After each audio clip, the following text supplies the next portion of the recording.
I'm pleased to announce that yesterday, we were informed by career Justice Department prosecutors in the U.S. Department of Justice that the investigation has concluded with no allegation of any wrongdoing whatsoever.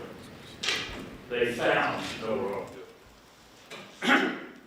Well, we're grateful to the prosecutors for undertaking an even-handed analysis to understand the facts and subsequently closing this matter. We also have to note the terrible toll the investigation has taken on many innocent people and innocent interests.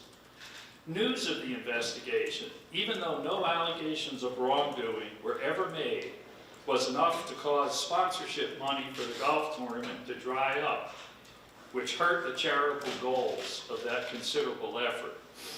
It also cost some people in private businesses their jobs when business partners pulled back upon hearing the news of the investigation. This never should have happened. All that we have seen shows a hardworking family led by a governor who cares deeply about the people of his state and tries to put their best efforts first. You know, now, even if you haven't done anything wrong, it's still tough to be involved in a federal investigation. It's stressful, it's expensive. Just the existence of an investigation hurts your reputation. It makes people who've been your friends or business partners just look at you different. It damages relationships. The Justice family has been through all that and more since the subpoenas were reported last year. So today is, in fact, an important day. For our system to work, it's important that when someone is cleared of doing anything wrong, that gets just as much press attention and coverage as the fact that they're being investigated. The justices are good people who strive to do the right things for the right reasons. They deserve to be free now of the cloud that this investigation had put over them. So let me be clear. The Department of Justice investigation is over. Governor Justice, the Justice family, and the Justice companies have been cleared of any wrongdoing. I'd be happy to answer a couple of questions if there are any. Mr. Terwilliger, why isn't Governor Justice here today to speak on his own behalf?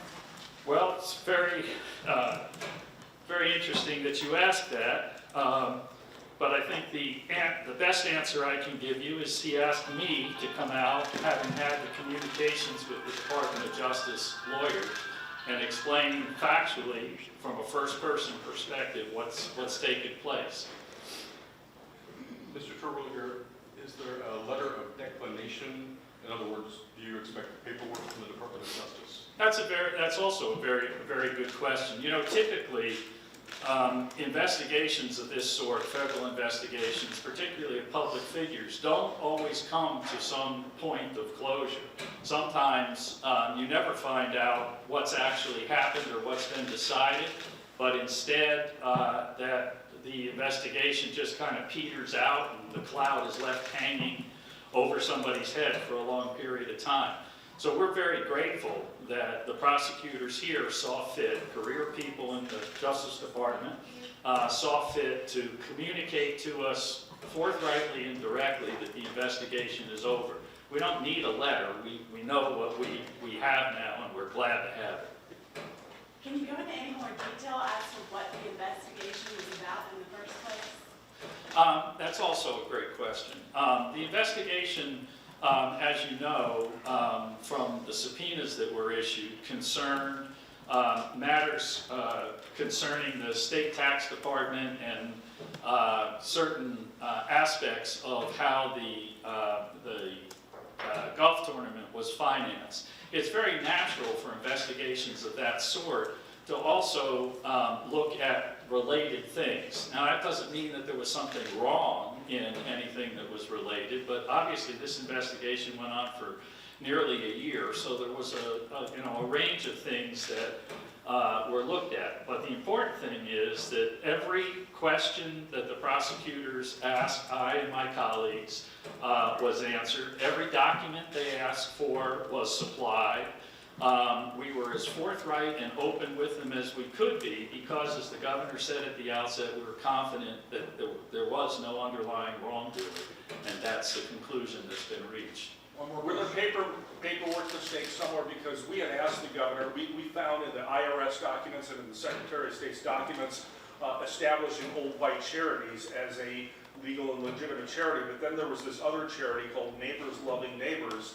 We found no documents in the IRS or the Secretary of State's office. Was that just a clerical error on the governor's part? And has it been You know, fixed? I'm not familiar with that, and as far as I know, that was not a focus. I mean, the important thing here is the government and the prosecutors had every opportunity to look at every issue that you or somebody else may have raised, and they looked at it, and now the investigation's over.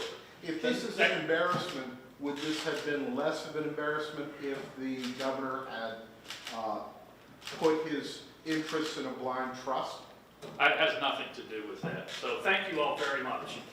Mr. Terwilliger, if this is based on the word of somebody in conversation, is it possible that there's any misunderstanding at all, or that it could be raised again?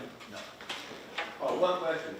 Did you all get a target letter back then? Is that how you knew you were in an investigation? Or just from the subpoenas?